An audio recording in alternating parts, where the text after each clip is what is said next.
নমস্কাৰ, এই মুহূৰ্তত আহি পৰিছে কেইবাটা গুৰুত্বপূৰ্ণ খবৰ। আজি 29 অক্টোবৰ।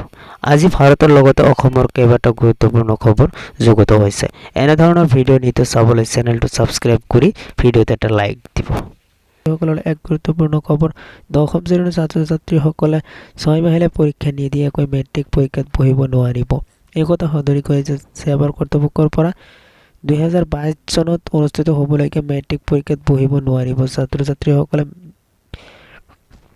মেট্ৰিক পৰীক্ষা দিব নোৱাৰিব। 6 মাহিলীয়া পৰীক্ষা নিদিয়াকৈ নৱেম্বৰত অনুষ্ঠিত হ'ব 6 মাহিলীয়া পৰীক্ষা। দশম শ্ৰেণীৰ 6 মাহিলীয়া পৰীক্ষা অনুষ্ঠিত হ'ব নৱেম্বৰ মাহত। এই কথা সদৰি কৰিছে সেৱাৰ কৰ্তৃপক্ষই।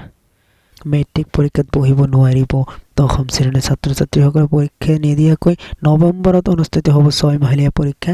6 মাহিলীয়া পৰীক্ষা নিদিয়াকৈ মেট্ৰিক পৰীক্ষাত বহিব নোৱাৰিব ছাত্ৰ-ছাত্ৰীসকলে। আন এক গুৰুত্বপূৰ্ণ খবৰ,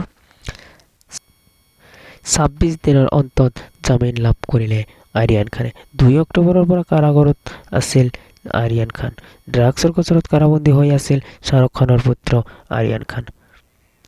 দুবাৰকৈ জামিন নাকচ হোৱাৰ পাছতো তৃতীয়বাৰত জামিন লাভ কৰিলে শ্বাহৰুখ খানৰ পুত্ৰ।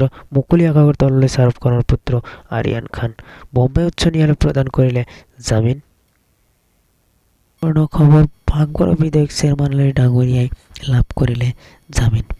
সমষ্টি বিধায়ক পুঁজি আত্মঘাতৰ গোচৰত জামিন লাভ কৰিলে বিধায়ক চেয়াৰমান আলী ডাঙৰীয়াই। টকা পাৰ্চনেল বণ্ডত জামিন লাভ কৰিলে চেয়াৰমান আলীয়ে।